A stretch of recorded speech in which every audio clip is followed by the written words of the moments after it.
गीता अ18 के श्लोक नंबर 62 में भगवान स्वयं कह रहे हैं कि अर्जुन उस परमेश्वर की शरण में जा जिसकी कृपा से परम शांति व शाश्वत स्थान अर्थात सतलोक को प्राप्त होगा। वो परमेश्वर कौन है, कहां है, कैसा है, जानने के लिए कृपया अवश्य सुनिए जगत गुरु तत्वदर्शी संत रामपाल जी महाराज के अमृत वचन। सच्चिदानंद घन ब्रह्म की वाणी जो पूर्ण परमात्मा ने कबीर जी ने अपनी प्यारी आत्मा गरीबदास जी के अंतःकरण में उसके कंप्यूटर में ये डाउनलोड कर दी थी। फिर गरीबदास जी ने बोला था, अब सुनाते हैं। 5 वर्ष के जद भये काशी मंझ कबीर, दास गरीब अजब कला ज्ञान ध्यान गुण थीर। गुल भया काशी पूरी अटपट बैन बिहंगे, दास गरीब गुणी थके सुन जुल्हा पर संगे। 5 वर्ष के जब हुए काशी माए कबीर, दास गरीब अजब कला ज्ञान ध्यान गुण थीर, यानी सथाई ज्ञान उस परमात्मा का। गुल भया काशीपुरी, सारी काशी में एक विशेष चर्चा का विषय बन गए परमात्मा कबीर जी। अटपटे बैन विहंग के पता नहीं कैसा अटपटा ज्ञान बोलता है। और दास गरीब गुनी थके सुन जुल्हा पर संग, उस जुलाहे के प्रसंग को, उस दानक के विचारों को सुनकर बड़े बड़े विद्वान भी हार मान गए, यानी उनके भी छक्के छुड़ा दिए मालिक ने। रामानंद अधिकार सोने जुल्हा अक जगदीश, दास गरीब विलंब ना ताही नवावत शीशु।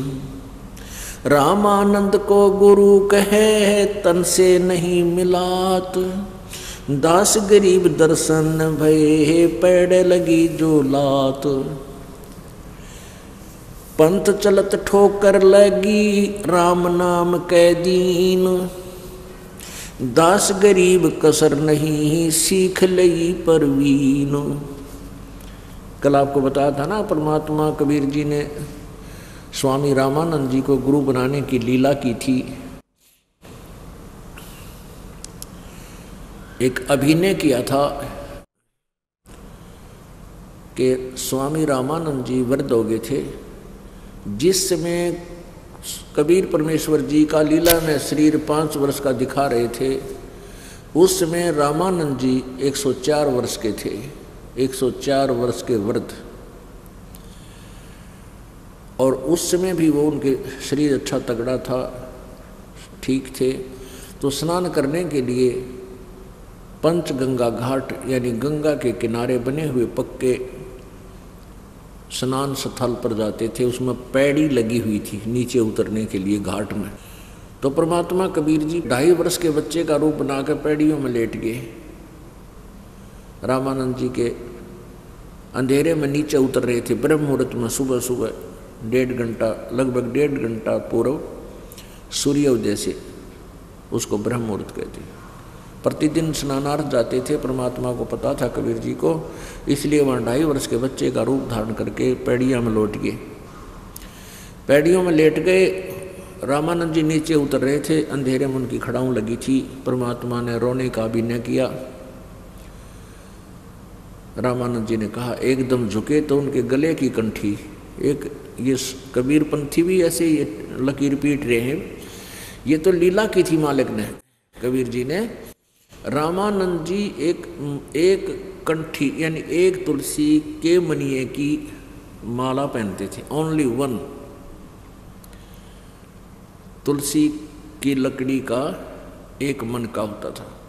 तो वो रामानंद जी के गले से निकलकर कबीर जी के गले में डल गई अंधेरे में। वो लीला करनी थी परमात्मा ने, वो सारा खेल दाता का था। तो उस समय रामानंद जी ने सोचा कोई बालक का ठोकर लगी, ये रो रहा है।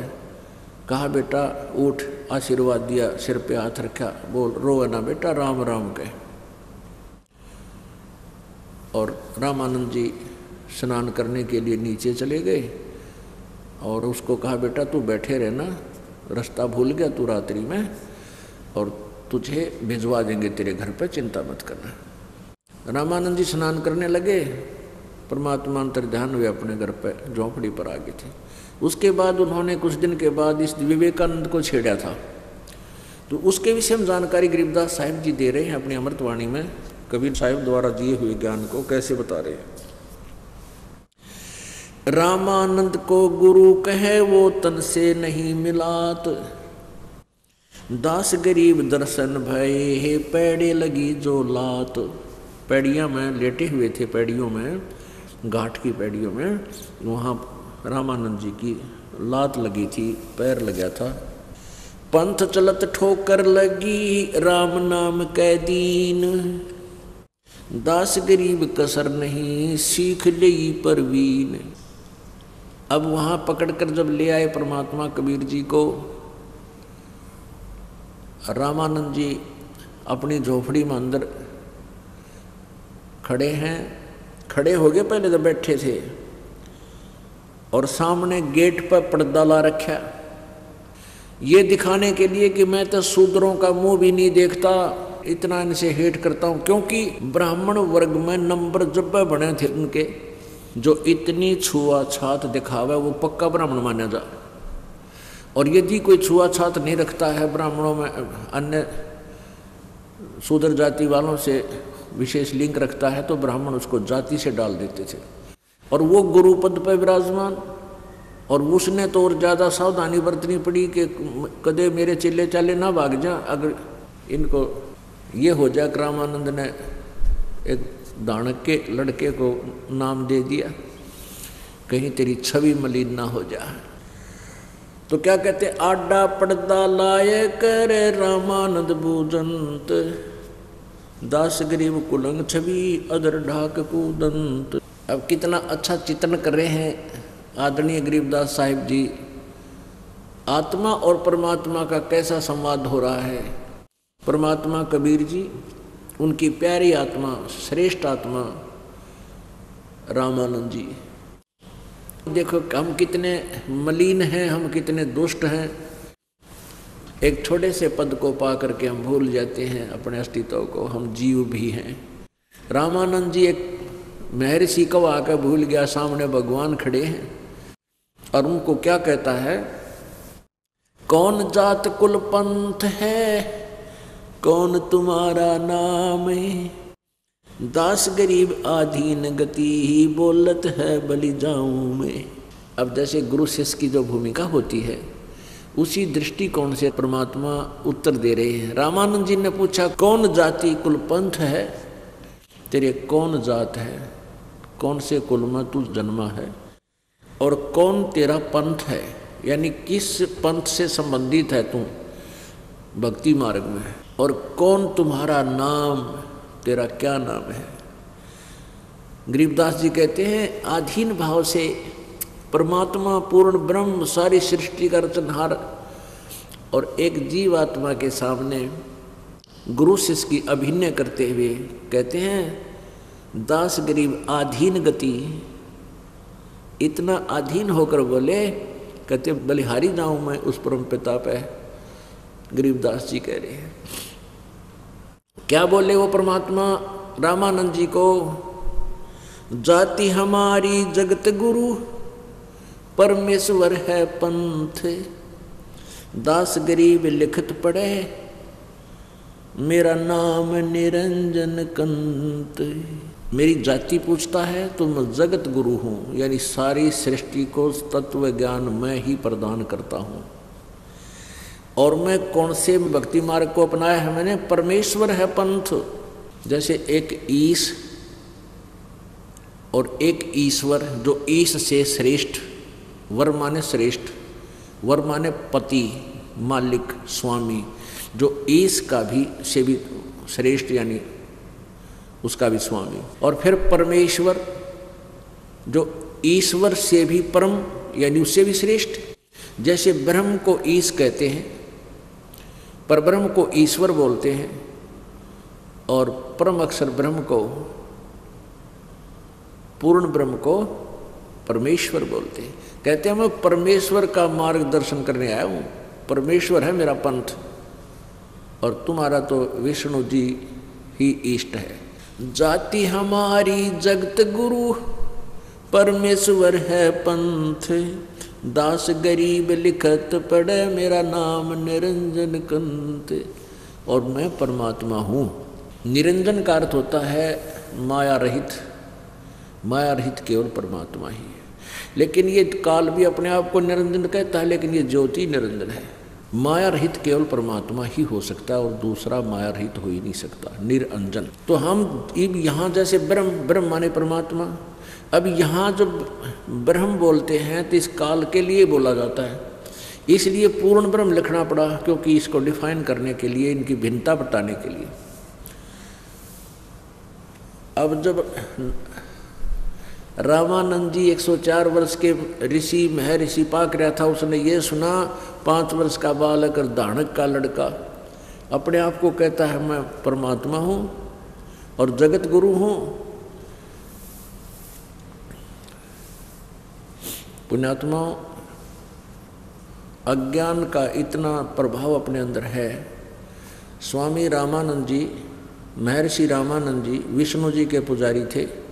विष्णु जी की मूर्ति अपने घर पर रखते थे, अपनी कुटिया में, आश्रम में, और सारा क्रियाएं भी करते थे। और फिर भी ये मानते थे कि भगवान तो निराकार है। हम सभी ऐसे ही थे। ये दास हनुमान जी का पुजारी, विष्णु जी का, कृष्ण जी का, राम जी का, शंकर जी का हैं। और फिर भी कोई चर्चा चलती थी कि ध्यान लगाते हो? हाँ ध्यान लगाते हैं। भगवान देखा कि नहीं? भगवान तो निराकार है, वो दिखता थोड़ा ही है। फिर अब आँख खुली हमारी परमात्मा की रोशनी में, दिखने लगा हमें अंधेरे में। अरे एक तरफ तक का विष्णु जी भगवान, फिर नहीं होगा भगवान तो निराकार है। हमारा सिद्धांत, हमारी थ्योरी, हमारा जो है ना ज्ञान ही गलत था। तो ऐसे ही स्वामी रामानंद जी का ज्ञान वो खिचड़ी ज्ञान था।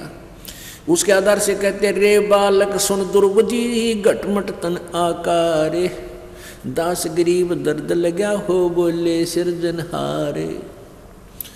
कहते हैं गरीबदास साहब जी कह रहे हैं कि रामानंद जी कहने लगे अरे बालक, ए दुर्बुद्धि, तेरा शरीर दिखाई दे और तू अपने आप को भगवान कहते उसका दर्द हो गया, इस बात का दुख हुआ रामानंद जी का कि परमात्मा ने अपने आप को परमात्मा कह दिया कि मैं भगवान हूँ। इसी बात का दुख मान गया। हमने सभी ने ये मान रखा परमात्मा निराकार है। इस आधार से वो कह रहे थे कि तेरा तू दिखाई देने लग रहा है, तेरा शरीर है, फिर भी कहता तू भगवान है, निरंजन है। निरंजन, एक तो निरंजन है काल, क्योंकि यहाँ इसलिए निरंजन शब्द बोला जाता है, ये काल ही यहाँ का राजा भगवान प्रसिद्ध हो रहा है। इसलिए हम कई बार कहते हैं ना निरंजन धन तेरा दरबार, क्योंकि ये निरंजन मान पक रहा है, इसने अपने आप को परमात्मा सिद्ध कर रखा है। ये तो भगवान आए थे परमेश्वर इसकी पोल पाड़ने के लिए। अब दुखी होकर रामानंद जी कितनी अपशब्द बोलता है परमात्मा के विषय में। तुम मोमन के पालवा तेरा जुल्हे के गर्भासे, दास गरीब अज्ञान गति तेरा इतना दृढ़ विश्वास है। मान बढ़ाई छोड़कर बोलो बालक बैन, दास गरीब अदम मुखी ही एता तुम गठफैन। रामानंद जी कहते हैं तेरे माँ का बेराना, तेरे बाप का बेराना, कुजात कित पड़ा पाया तू। अरीबनों का है मैं भगवान हूँ। कितने अपशब्द बोले हैं। मान तुम मोमन के पालवा, कहते हैं एक मुसलमान के घर तक तू तेरी परवरिश हो रही है, उसके द्वारा पाला जा रहा है, टुकड़ों पर पल रहा है, और कहता है भगवान तू अपने आप को। ओए होए तर्क तलु से बोलते रामानंद सुरज्ञान, दास गरीब कुजात है ये आखिर नीच निदान। कहते नीच का नीच है ना तू, कुजात है। कुजात माने तेरी नो ना बेरा तो कुंसी जाति का, तू तो पड़ा पाया था वहां पर कमल के फूल पे। अरे बालक नीची कला तुम हो बोले ऊंचे, दास गरीब पलक घड़ी ही खबर नहीं दम कूचे, परख नरख नहीं तोड़ कू नीच कुलीन कुजात, दास गरीब अकल बिना तैजे कही क्या बात। बिना अकल के नु कहते के कह दिया तू अपने आप को भगवान कहता है, यानी इतना दुख मान लिया, इतना क्रोधित हो गया, 100 गाली सुना दी। और पुण्यात्माओं ये परमात्मा ने लीला की थी, वो तो भगवान थे, परमात्मा पूर्ण ब्रह्म थे, हैं, रहेंगे। और ये दिखाया कि अपने गुरुजी के सामने चाहे गुरुजी डांट मारे चाहे छो मावे कभी, क्योंकि गुरुजी ही होते हैं, वो अपने बच्चों के हित के लिए ही कभी धमकाते खुरकाते हैं। तो कत्ती इतनी बुंडी भी कह दी, फिर भी हाथ जोड़े खड़े नो। क्या बोले, मैं के बदन खुला से कह रे सुन स्वामी परवीन, दास गरीब मनी मरे है मैं आजिज आधीन। कहने लगे हे गुरुदेव मैं आपका बच्चा हूँ, आप मेरे मालिक हो, लेकिन मैं हूँ वही जो मैं कह रहा हूँ। आप मुझे कुछ भी बोलो, लेकिन मैं जो मैं बता रहा हूँ अपने आप को, मैं वही हूँ। क्या बताते हैं, सुन रामानंद राम में हम, मैं बावन नरसिंह, गरीबदास कली कली ये हमसे ही कृष्ण अभंग। मैं अवगत गत से परे 4 वेद से दूर, दास गरीब 10 दिशा में सकल संद भरपूर। मैं अविगत और गत से परे, इन 4 वेद से दूर, यानी इन 4 वेदों में जो लिखा है ना कि उस पूर्ण परमात्मा के वास्तविक ज्ञान को तत्वदर्शी संतों से पूछो। यानी 4 वेदों में मेरे विषय में मेरी प्राप्ति का मार्ग नहीं है, विधि नहीं है। इसलिए कहते हैं मैं अवगत गत से परे, मैं अविगत हूँ, यानी मेरी स्थिति से कोई परिचित नहीं है। और तुम्हारी जो स्थिति है, तुम जिस गति को मानते हो उससे परे और 4 वेद से दूर। और मैं दास गरीब 10 दिशा सकल संद भरपूर, मैं कण कण में व्यापक हूँ। जैसे भारत के प्रधानमंत्री राष्ट्रपति भारतवर्ष के एक क्षेत्र में सीमा, पूरी सीमा पर इनका कब्जा है, प्रत्येक कण कण के अंदर इनकी सत्ता है। सब राज्यों में, पूरे सब राज्यों इसके अधीन हैं, मंत्री मुख्यमंत्री सब इसके अधीन है। तो ऐसे कह रहे हैं कि मेरे अंतर्गत अनंत ब्रह्मांड, सभी ब्रह्मांड मेरे ही कंट्रोल में है, 10 दिशा यानी सब जगह मेरी सत्ता है। फिर क्या कहते हैं, सकल संद भरपूर हूँ खालिक हमारा नाम, दास गरीब अजात हूँ तै जो कहा बलि जाऊँ मैं। परमात्मा अपने गुरु जी को कह रहे हैं कि आपने जो मुझे, मैं खालिक हूँ, खालिक माने सृष्टि का स्वामी, खलक माने सृष्टि, खालिक माने परमात्मा, इसका रचनहार। मैं खालिक हूँ, सारी सृष्टि का रचनहार हूँ, पर आपने मुझे, मैं तो अजात हूँ, मेरा कोई जाति नहीं है, फिर भी आपने मुझे कुजात कहा, नीच कहा। आपके चरणों में दास का शीश है, बलिहारी हूँ मैं आप पर, क्योंकि आप मेरे गुरु जी हो। जात पात मेरे नहीं बसती है बिन थाम, दास गरीब अनन गति तन मेरा बिन चाम। मेरा शरीर आप जैसे चाम का नहीं है, ये देखो मालिक, मेरा शरीर ऐसा नहीं है, तुम्हारे जैसा नहीं है।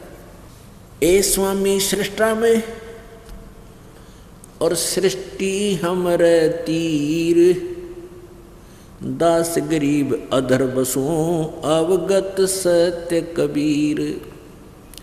वेद यही बता रहे हैं, 4 वेद बता रहे हैं कि वो परमात्मा ऊपर सतलोक में रहता है।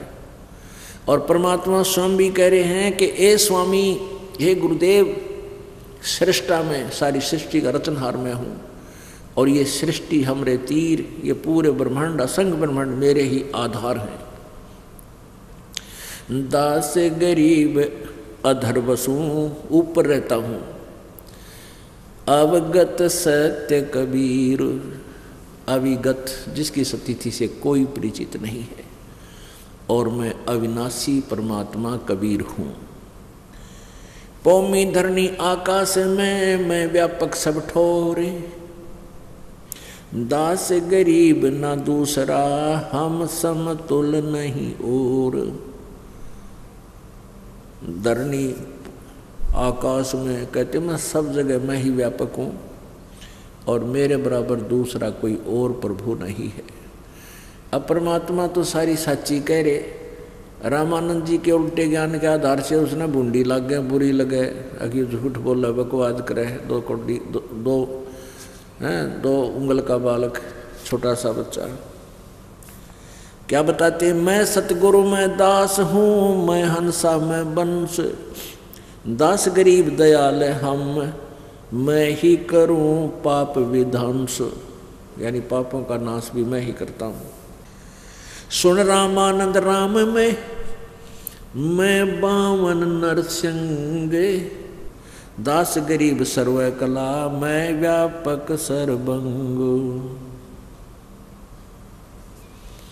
हम मौला सब मुल्क में मुल्क हमारे माही, दास गरीब दयाल हम सम दूसर नाही, हमारे बराबर दूसरा नहीं है। अद्वितीय एकम, गीता जी अध्याय नंबर 18 के श्लोक 66 में जिसके विषय में कहा कि तू सर्वभाव सर्वधर्मान परित्यज माम एकम शरणम व्रज। एकम अद्वितीय, जिसके बराबर दूसरा प्रभु ना हो। गीता ज्ञानदाता कहता है मेरे सत्र का जो भक्ति है, धार्मिक क्रियाएं हैं, वो मुझ में छोड़कर उस एकम शरणम व्रज। तो यहाँ परमात्मा भी कह रहे हैं हम मौला सब मुल्क में मुल्क हमारे माही, दास गरीब दयाल हम सम दूसर नाही, हम सम दूसरा कोई नहीं है। सुन स्वामी सतभाख हूँ झूठ न हमरे रिंच, दास गरीब हम रूप बिना और सकल परपंच। मैं रोवत हूँ सृष्टि को ये सृष्टि रोवे मोहे, कह कबीर मारे वियोग को समझ न सकता कोई। मैं रोवत हूँ सृष्टि को और सृष्टि रोवे मोहे।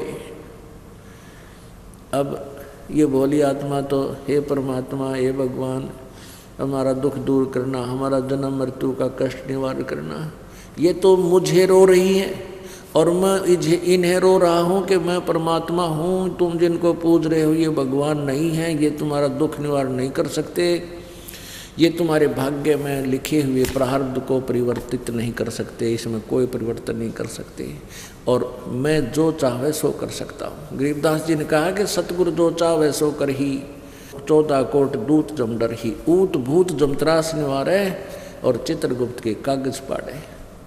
ये वो परमात्मा है। गोता लाऊं स्वर्ग में जा बैठूं पाताल, गरीबदास ढूंढता फेरूं हीरे माणिक लाल। इस दरिया कंकर बहुत लाल कहीं कहीं ठाव, गरीबदास माणिक चुगे हम मुरजीवा नाव। अब क्या बताते हैं कि गोता मारो स्वर्ग में और जा बैठूं पाताल। गरीबदास जी कह रहे हैं कबीर साहब कि यूँ बोले कि कह कबीर मैं ढूंढता फिरूं अपने हीरे माणिक लाल। फिर क्या बताते हैं कि इस दरिया कंकर बहुत लाल कहीं कहीं ठाव, यानी लाल तो किते किते हैं। और गरीबदास हम तब मोती चुगे हम मुरजीवा नाम। मुरजीवा होता है जो गोताखोर, कहते हैं मैं गोताखोर हूँ भाई, गोते मार मार कर ढूंढ कर अपनी आत्माओं को ला रहा हूँ। और यही वेद बता रहे हैं, ऋग्वेद मंडल नंबर 9 सूक्त नंबर 86 के श्लोक नंबर मंत्र 26-27 में कि वो परमात्मा अपनी प्यारी आत्माओं को, श्रेष्ठ आत्माओं को सतलोक से चलकर आकर मिलता है, उनको सत्ज्ञान उपदेश कराकर फिर उनका मोक्ष करता है, दुख निवारण करता है, संकटों का मर्दन करता है। मन सोचत रामानंद ये बालक नहीं कोई देव, प्रथम नित नेम करूं फिर पूछूं सब बेव। बोलत रामानंद जी हम गड़बड़ा कुसुकाल, गरीबदास पूजा करे है मुकुट फही जदमाल। सेवा करो संभाल करे सुन स्वामी सुर ज्ञान, गरीबदास सिर मुकुट धर माला अटकी जान। स्वामी गुंडी खोल कर फिर माला गल डार, गरीबदास इस भजन को जानत है करतार। डोडी पर्दा दूर कर लिया कंठ लगाए, गरीबदास गुजरी बहुत बदने बदन मिलाए। मन की पूजा तुम लखी मुकुटमाल परवेश, दास गरीब गति को लख है कौन वर्ण क्या बेख। ये तो शिक्षा तुम दई मान लई मन मोर, गरीब दास कोमल पुरुष हमरा बदन कठोर। अब रामानंद जी ने सोचा भाई इतना कॉन्फिडेंस से ये बालक बोल रहा है, ये ऐसी ऐसी बातें कह रहा है कि मैं परमात्मा हूँ और ये सृष्टि मैंने ही रची है और मैं तुम्हारे जैसी अच्छी आत्माओं को ढूंढता फिर रहा हूँ। आप मुझे पहचान नहीं रहे हो, मैं रो रहा हूँ तुम्हारे को, तुम रो रहे हो भगवान को और मैं सामने खड़ा हूँ। अब रामानंद जी ने सोचा इतना कॉन्फिडेंस से ये बालक बोल रहा है, कदे कोई देवता आ गया और तू खाम खा खसे जा, क्योंकि भगवान से डरने वाली अच्छी आत्मा होती है, वो एक दो बार वाद विवाद करके फिर सोचने पे विवश हो जाती है। तो उस समय तक रामानंद जी अपना प्रतिदिन की क्रिया नहीं कर चुका था, तो उसने सोचा इससे पीछे बात करूंगा, पहले मैं अपना प्रतिदिन का क्रिया कर लेता हूँ, नितनेम कर लेता हूँ। वो क्या करते थे रामानंद जी, आंखें बंद करके बैठ जाते थे। तो रामानंद जी ने कहा बच्चा तू खड़ा रहे बाहर, तू तो बहुत ऊंची ऊंची बातें करता है, पहले मैं अपना क्रिया कर लेता हूँ, आज मेरी क्रिया रहती है, बाद में तेरे से डिस्कस करूँगा, फिर तुझे पूछूंगा तू कैसे भगवान है, क्या कैसे कैसी बातें कर रहा है। तो रामानंद जी क्या करते थे, एक तो कर्मकांड होता है ऐसे जैसे सामने भगवान विष्णु की मूर्ति रखी हो, पत्थर या पीतल चांदी की किसी प्रकार की, तो उसको क्या करते हैं ये कर्मकांड में, उस भगवान के अच्छा अच्छी इतनी सारी मूर्ति रखते हैं 1.5 फुट की, उसके छोटे छोटी धोती कुर्ता जुगले से बनवा रखे होते हैं जैसे बालक के होते हैं। तो प्रतिदिन वो क्या करते हैं, पुराने पहले दिन वाले कपड़ों को उतार देते हैं, धोती कुर्ता मुकुट वही रहता है, धोती कुर्ते बदलते रहते हैं, मुकुट उठा कर रख देते हैं, धोती कुर्ता निकाल देते हैं, पर भगवान को नहलाते हैं, गंगा जल ला के स्नान कराते हैं, फिर धोए हुए कपड़े स्वच्छ पहना देते हैं, तिलक लगा देते हैं, कंठी माला डाल एक मनिए की वो माला जो होती है ना तुलसी की, वो डाल देते हैं और ऊपर मुकुट रख देते हैं, तो वो पूजा पूरी हो जाती है। ऐसे कर्मकांड करते हैं। तो रामानंद जी क्या करते थे, ऐसे ही कल्पना करते थे, वो सामने पत्थर की मूर्ति तो कहीं और रखते थे अपने अलग स्थान पर, लेकिन वहाँ केवल अपना ध्यान लगाते थे कल्पना से आंखें बंद करके, और ये कल्पना करते थे जैसे मूर्ति सामने रखी है और मूर्ति को कपड़े उतार रहे हैं, मन मन में मानसिक पूजा बोलते हैं इसको, और कपड़े उतार रहे हैं जैसे गंगा जल अपने सिर पे रख कर लाए हों श्रद्धा से, बूढ़े व्यक्ति जैसे शेख चिल्ली की वो कथा थी ना, इस तरह समझ लो, यानी मन में कल्पनाएं कर रहा है ऐसा करूँ मैं, सिर के ऊपर से मटका भर के लाया, गंगा जल का रख दिया, भगवान के कपड़े उतार दिए, कल्पना से, मूर्ति नहीं है उस कुटिया में कहीं पर भी, और फिर कपड़े स्वच्छ कपड़े भगवान को नहला दिया, स्वच्छ कपड़े पहना दिए, तिलक लगा दिया, मुकुट रख दिया सिर पे। उस दिन वो एक मनिए की कंठी डालना भूल गए, माला। अब इस कर्म कांड का एक नियम है कि जिस दिन भगवान का पूरा श्रृंगार करके और मुकुट बाद में रखते हैं, मुकुट रख दिया, उस दिन मुकुट नहीं उतार सकते। मुकुट अच्छा अगर एक भी आइटम कम रह गया तो भी पूजा खंडित, अब वो देखा ध्यान में कि माला डालनी भूल गए, माला साथ में रखी है, माला नहीं है, कल्पना से सोच रहा। तो रामानंद जी ने सोची वे आज अब माला कैसे डालूं, मुकुट रख दिया, मुकुट उतार नहीं सकते, तो मुकुट के ऊपर के माला डालना चाहा तो मुकुट में फंस गई, मुकुट चौड़ा था, वो मुकुट में फंस गई, ऊपर नीचे नहीं जा रही है। अब रामानंद जी बड़े चिंतित हो रहे, हे भगवान आज मेरा कौन सा पाप आगे अड़ गया, हे परमात्मा आज तक मेरा भूल नहीं लगी थी, मुकुट उतारूंगा तो पूजा खंडित आज की, और कंठी ना डली तो अनादर भगवान का, मेरी पूजा खंडित। तो पुण्यात्मा भगत आदमी एक दिन भी भक्ति रह जाना उसकी ना हो पावे, बड़ा दुखी होया करे। एक दिन की भी कमाई हाजिरी ना लगे तो उसके पता है 200 रुपये कट जाएंगे आज। तो ऐसे वो बड़ा दुखी हो रहा, अब क्या करूं परमात्मा। बाहर खड़े भगवान पर्दे तो पीछे 5 वर्ष के बालक के बोले के स्वामी जी टेंशन ना करो, इस माला की गांठ खोल लो, गुंडी खोल लो और गले में डाल के फिर गांठ ला दो, मुकुट उतारना नहीं पड़ेगा, आपकी पूजा ठीक हो जाएगी। अब रामानंद जी किसके मुकुट किसकी गांठ लावा था और काहे की पूजा थी, वो कुछ भी ना था सामने।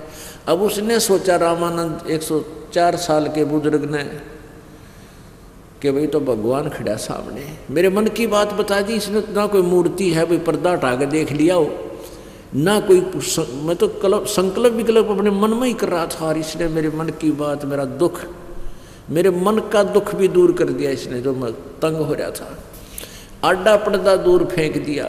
कहते हैं ब्राह्मण सोए जो ब्रह्म पछाणे, पुण्यात्मा और रामानंद ब्राह्मण था, उसने भगवान को पहचान दिया, समाज को नहीं देखा। परमात्मा कहते हैं लोग लाज ना कीजिए, निर्भय हो रही है, ये मन सादा दीजिए तो गोविंद पाइए। ओहो, अब एक तरफ तो पूरा ब्राह्मण समाज खड़ा सामने, हजारों की संख्या में दर्शक, और एक तरफ भगवान खड़ा। तो संत भक्त वही है और ब्राह्मण वही है कि परमात्मा को चाहे। लोक लाज तो 2 दिन की आज मृत्यु होगी, कोई ना गेल मरे। उस 5 वर्ष के दानक के बालक को, जुलाहे के बच्चे को, शूद्र को उस 104 साल के सुप्रसिद्ध ब्राह्मण ने और सीने से लगा लिया। हाय हाय ये भगवान। और क्या कहते हैं, मन की पूजा तुम लखी, मेरे मन की पूजा, मेरी मन की बात आपने जान दी। मुकुट माल परवेश, गरीबदास गति कौन लखे तेरा, कौन वर्ण कौन भेष।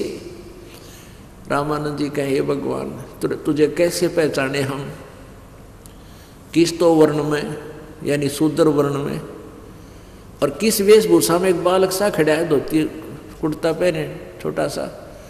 अब तुझे कैसे पहचान सके, तू परमात्मा है। और मेरे मन की बात बता दी। मन की पूजा तुम लखी, ये मुकुट माल परवेश, गरीबदास गति कौन लखे तेरा, कौन वर्ण कौन वेख।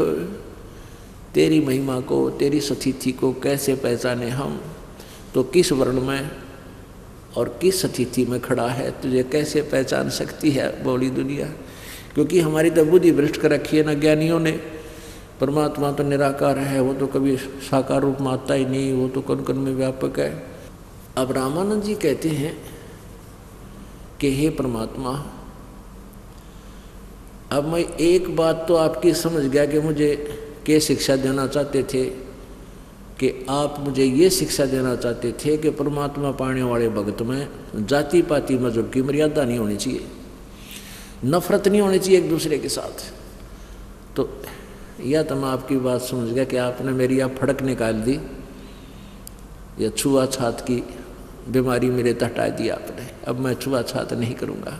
ये तो तुम दीक्षा दई, ये तो तुम शिक्षा दई, मान ली मन मोरे।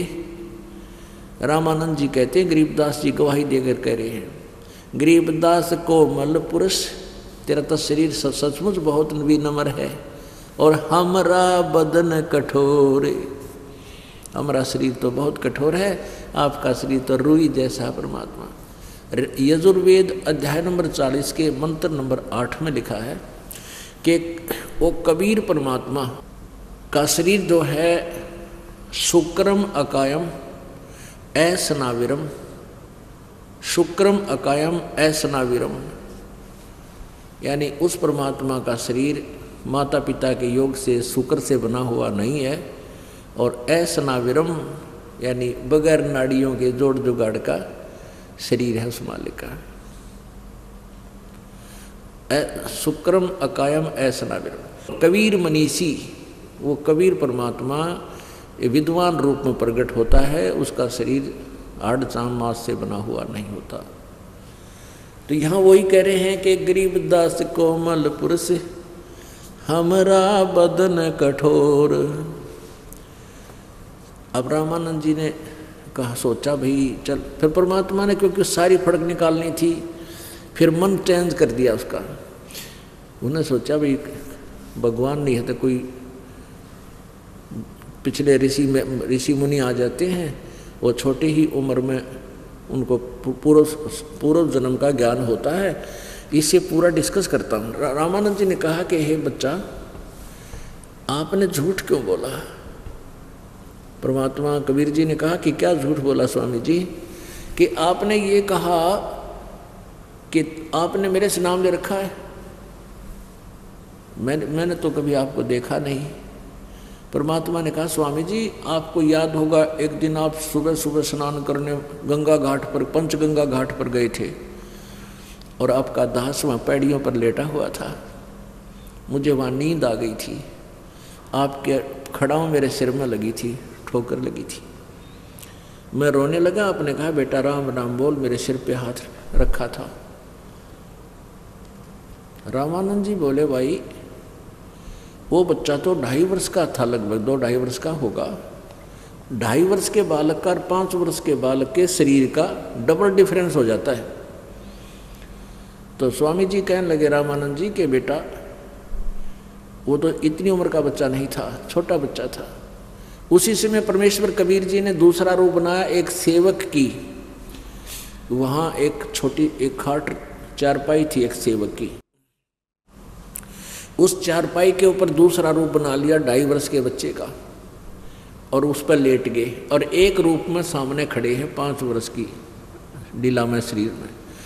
तो रामानंद जी से कहा, देखो स्वामी जी वो देखो सामने, ऐसा था मैं? रामानंद जी ने 6 बार तेनू देखा, 6 बार उस 5 साल के बालक की तरफ देखा, 6 बार देखा उस 2.5 साल के बच्चे की ओर, आंखें मलमल कर देखा, कोई स्वप्न तो नहीं देख रहा हूँ। इतने में वो महात्मा जी दुखी हो रहे थे, ये क्या चक्कर है। वहाँ से उठे 2.5 वर्ष के बच्चे वाला शरीर और 5 साल वाले बच्चे में समा गया, अकेले कबीर जी रह गए। अब रामानंद जी ने फिर और अच्छी परीक्षा लेनी चाहिए, भाई ये नाम तो हम गुप्त रखते हैं, किसी को बताते नहीं, क्योंकि एक नियम है इस भक्ति मार्ग का, जो नाम गुरुजी देता है उसको कहा जाता है ये नाम तू किसी और को मत बताना। बताने का मतलब ये है कि मान ले रामानंद जी ओम मंत्र देते थे, और वो भी अपने शिष्यों से कहते थे कि तू नहीं किसी को बताएगा ओम नाम है जाप करने का, या जाप कर ले ओम, तेरा नाम खंड हो जाएगा। क्योंकि इसको अधिकारी ही देवे तो लाभ होगा। अनधिकारी नाम बताता है किसी को तो उसका नाम, वो अधिकारी नहीं है, वो दोषी अपराधी हो जाएगा। ये मान लीजिए एक पब्लिक ये होता ना कमीशन, और उसका चेयरमैन होता है, वो साइन करता अपॉइंटमेंट लेटर पे, तो वो मान्य होती है। और ऐसी ही अपॉइंटमेंट लेटर बना के और कोई अधिकारी अन्य अधिकारी साइन करके देवे तो उसको सजा हो जाएगी, अपराधी हो जाता वो अनधिकारी है। कोई और व्यक्ति वैसे भी लिखा है तो वे अनधिकारी है। तो ऐसे इस नाम को देने के बाद प्रत्येक गुरु यही कहता है कि ये किसी को और नहीं बताना, किसी को नहीं बताना ये, यानी तू नहीं आगे कह सकता तुम ये मंत्र जाप करो। और तो ऐसे रामानंद जी ने वो गुप्त रखा हुआ था। दूसरा ये भी होता है कि मान ले कोई और संत इसी मंत्र को देने लग जाए तो भिन्नता नहीं पता लगेगा। इस तरह भी कुछ इसके एक चाणक्य नीति भी होती है। तो इस स्वाध्याय से रामानंद जी ने कुछ नहीं बता रखा था, किसी को आदेश नहीं था कि वो शिष्य आगे नाम भी नहीं दे सकते थे, ज्ञान बता सकते थे। तो रामानंद जी ने कहा कि बेटा तूने क्या नाम ले रखा है? स्वामी जी ने कहा था कि आपने मेरे सिर पे हाथ रखा और राम राम कहने बोलने को कहा था, अब आपका शिष्य, आप मेरे गुरु हो गए। तो स्वामी जी ने कहा कि मैं राम राम नहीं देता, मैं तो और मंत्र देता हूँ। परमात्मा बोले आप ओम नाम देते हो, ओंकार ओम मंत्र देते हो। जब रामानंद जी जान गया भैया तकती तरले भाषण पे मारी इसने, बिल्कुल सही बता दी। रामानंद जी कहने लगा भाई एक बात और बता बच्चा, मैं जिसको उपदेश देता हूँ उसको एक कंठी देता हूँ, एक तुलसी के मनिये की माला, वो है तेरे पास? निकाल दी नीचे थे कमीज के नीचे से। ये रही स्वामी जी। भाई ये कहाँ से लाया तू? कि उसी दिन आपने दी थी अंधेरे में, आपने अपने गल से निकाल कर मेरे गले में डाल दी थी। अब रामानंद जी समझ गए भाई ये बालक कोई ना, ये तो और कुछ ही है, ऐसे नहीं हो सकती ये बातें। तब रामानंद जी परमात्मा बोले अग्रम मग्रम छोड़ दे स्वामी जी और मान हमारी सीख, हमारी बात मान ले, तुम्हारे लिए धक्के खाता फिर रहा हूँ मैं। अब रामानंद जी बोले भाई बच्चा अभी मेरा विश्वास यानी मान तो गया कि तू कुछ जानकार है, पर मैं तेरे से पूरा शंका निवारण चाहता हूँ। उन ब्राह्मण ब्रह्मणान तो भूल भाल गया, परमात्मा विवेकानंद दर्दा बैठा दिए एक तरफ में। कहने लगे कि चल गंगा के किनारे बैठेंगे दोनों जने और वहाँ चर्चा करूँगा तेरे, तो सारी बात बता मेरे थे। पुण्यात्मा जिन्हें भगवान चाहिए वह बकवाद नहीं किया करते। ठीक है जब तक क्योंकि पुराना ज्ञान जो है ना, इस काल ने इसलिए ठोक दिया हमारे अंदर कि असली ज्ञान को जल्दी से स्वीकार ना करे ये प्राणी। कोई बात नहीं, वाद विवाद करे पर सभ्यता से करे, विनम्रता से करे और पूरा शंका निवारण होगा। क्यों नहीं होगा? तो सत्य है और इस शंका निवारण होके रहेगा। यदि को चाहेगा तो वो बकवाद करे तो करता रहो, जिसने आँखा देख के भी नहीं मानने, प्रमाण भी देख कर नहीं मानना, वो तो फिर पशु है, धक्के खा गीता है।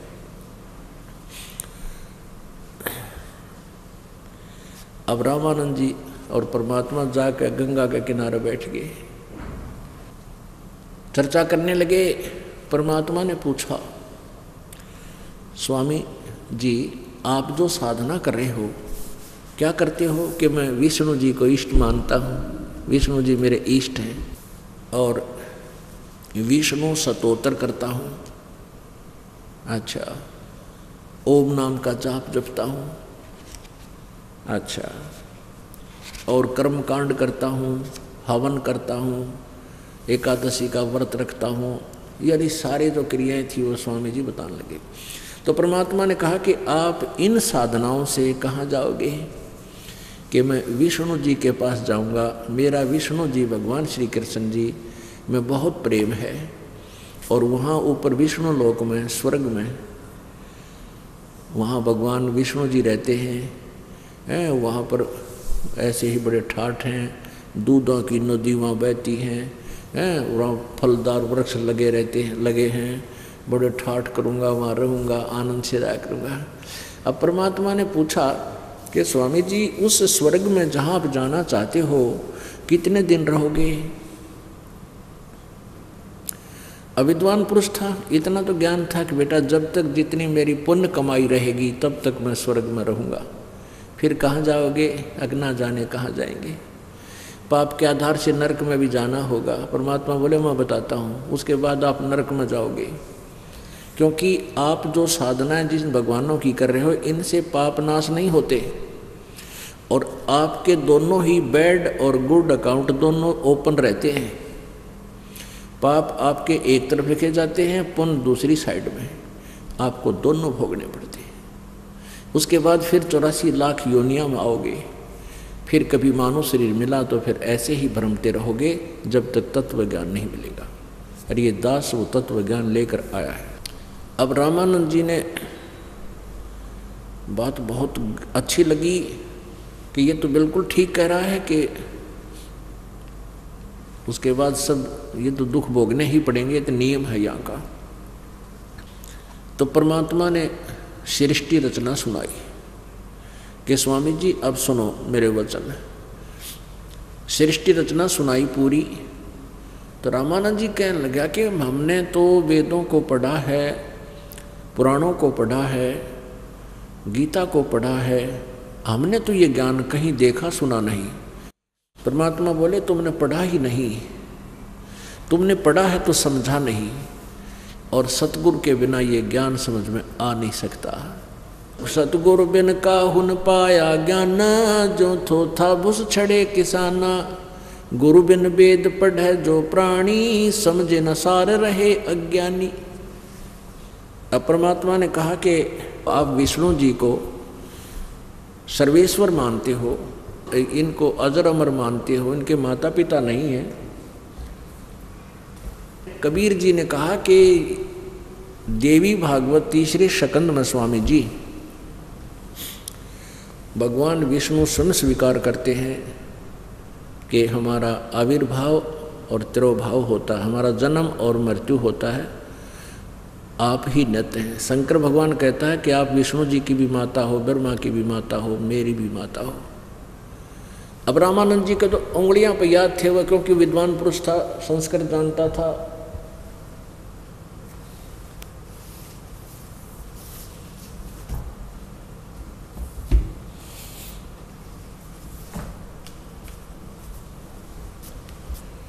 तो वो समझ गए तुरंत कि हाँ बात तो ऐसा ही है, बच्चा लिखा तो है। अब पहले रोज पढ़ा करता उस पुराण को, देवी पुराण को रामानंद। अब परमात्मा वहाँ बैठे थे तो काल के हाथ, क्योंकि काल ने इनकी बुद्धि ऑफ कर रखी सबकी, परमात्मा साथ होते हुए ऑफ ऑन कर दी। अब देखना देवी भागवत, ये दुर्गा पुराण है, शक्ति पुराण जिसको बोलते हैं, देवी पुराण भी बोलते हैं।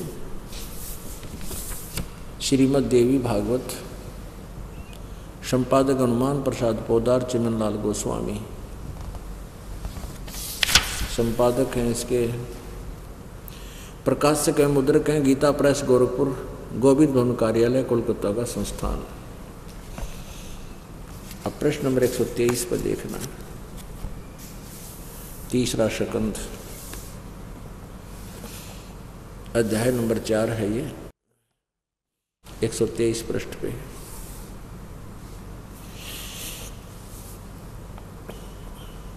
तुम शुद्ध स्वरूपा हो, विष्णु जी कह रहे हैं दुर्गा के बारे में, दुर्गा जी के बारे में। यह संसार तुम्ही से उद्भासित हो रहा है, मैं ब्रह्मा और शंकर हम सभी तुम्हारी कृपा से विद्यमान हैं। हमारा आविर्भाव मीन जन्म और तिरोभाव माने मृत्यु, हमारा तो जन्म और मृत्यु हुआ करता है। केवल तुम ही नित्य हो, जगत जननी हो, प्रकृति और सनातनी देवी हो। भगवान शंकर बोले, देवी यदि महाभाग विष्णु तुम्ही से प्रकट हुए हैं तो उनके बाद उत्पन्न होने वाले ब्रह्मा भी तुम्हारे ही बालक हुए। फिर मैं तमोगुणी लीला करने वाला शंकर क्या तुम्हारी संतान नहीं हुआ? अर्थात मुझे भी उत्पन्न करने वाले तुम हो, तुम ही हो। शिवे संपूर्ण संसार की सृष्टि करने में तुम बड़ी चतुर हो। इस संसार की सृष्टि, स्थिति और संहार में तुम्हारे गुण सदा समर्थ हैं। उन्हीं तीनों गुणों से संपन्न उत्पन्न हम रजगुण ब्रह्मा, सतगुण विष्णु, तम गुण शंकर, यानी ब्रह्मा विष्णु एवं शंकर नियमानुसार कार्य में तत्पर रहते हैं। अब स्वामी जी तो रोज पढ़ा करते थे, उसको तो उंगलियों पर याद थे, तुरंत मान गया, हाँ बच्चा ऐसा ही लिखा है। अब इतना कुछ सुनकर कहने लगा स्वामी रामानंद जी क्या बताते हैं। अब परमात्मा कबीर जी ने स्वर्ग की डेफिनेशन बताई कि स्वर्ग तो स्वामी जी ऐसा है जैसे ये दास आपको बताना चाहता है, डिफाइन करेगा। जो परमात्मा का और आत्मा का वार्तालाप हुआ था कि ये समझो कि जैसे गर्मियों के दिनों में कोई धनी व्यक्ति 20, 30, 50 हज़ार रुपये जेब में ले जाए और 2 महीने कुल्लू, मनाली, शिमला के होटलों में कमरे किराए पर लेकर वहाँ रहे, सारा दिन सैर सपट्टा करें, ठंडी ठंडी हवा चला, वहाँ गर्मी नहीं है और यहाँ लू चल रही होती है, हाई टेम्परेचर होता है यहाँ क्षेत्र में, पंजाब, हरियाणा, राजस्थान में। तो वहाँ 2 महीने उस रेस्टोरेंट में अपनी जेब से खर्च करके वहाँ ठाठ कर ले और पूंजी समाप्त होते ही मुंह लटका के वापस फिर कर्म क्षेत्र में आना पड़ता है और 10 महीने फिर मेहनत करे, मजदूरी करे, सूत बैठे तो 2 पैसे बचे ना तो ना भी बचे, फिर वहाँ स्वर्ग पे भी गया।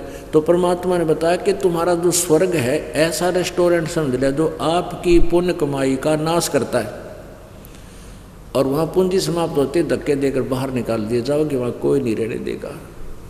विष्णु जी के पास भी तुम नहीं रह सकोगे जिनको इतना प्यार करते हो। तो कैसे बताते, ए स्वामी तुम स्वर्ग की छोड़ो आसारीत, कह कबीर तुम कारणे हम उतरे शब्द अतीत। ओह, कहते हैं परमात्मा, एक गुरु जी है स्वामी जी, आप इस स्वर्ग की आशा परंपरा जो तुमने मान रखी है रीति, इसने त्याग दो। और कबीर जी कहते हैं हम तुम्हारे कारण उस सतलोक से आया हूँ तुम्हारा कल्याण करने के लिए। अब रामानंद जी क्या कहते हैं, सुन बच्चा मैं स्वर्ग की कैसे छोड़ू रीत, दास गरीब गुजरी लगी ये जन्म जात है बीत। अब क्या बता रहे रामानंद जी कि हे बच्चा 104 साल का बूढ़ा हो गया और सारी उम्र यह साधना की भगवान विष्णु जी की पूजा की, ओम नाम का जाप करा, कर्म कांड करे, और आज जो तुम ज्ञान दे रहे हो इसमें बहुत कुछ है, दम है। और मैं कहीं ऐसा ना बने कि पिछली साधना, आपकी साधना करूँगा तो पिछली गई मेरी, वो छोड़नी पड़ेगी सारी, और आप वाला मैं उपदेश ले भी लूँ मान ले आज, और मैं कल मर जाऊँ, मेरा समय थोड़ा रहता है, कहीं मैं घर का रहूँ ना घाट का, इसलिए भी मैं आपका ज्ञान स्वीकार नहीं कर सकता। तो परमात्मा ने कहा स्वामी जी ये दास आपका शिष्य ही रहेगा, गुरु आप रहना, लेकिन ये दास बताओ ऐसे साधना करना, और जब तक आप नहीं चाहोगे आपकी मृत्यु नहीं होगी, इस दास के आदेश तक आप डट कर भक्ति करना, ये चिंता छोड़ दो आपकी मृत्यु आप कहोगे जब होगी नहीं। इस दास के यहाँ रहते मृत्यु निकट नहीं आ सकती आपका, यदि आप सच्ची लगन से लगे रहो। तो क्या बताते हैं रामानंद जी, क्या बता रहे, सुन बच्चा मैं स्वर्ग की कैसे छोड़ू रीत, दास गरीब गुजरी लगी मेरा जन्म जात है बीत, मेरा जीवन समाप्त होने वाला है। 4 मुक्ति बैकुंठ में जिनकी हमरे चाह, 4 मुक्ति बैकुंठ में जिनकी मोरे चाह, गरीब दास घर अगम की ही कैसे पाऊँ था। अगम घर यानी सतलोक के बारे में कभी सुना ना देखा, आपके मुंह से सुना है, भी इतना जल्दी से मेरा दच्चा को नहीं।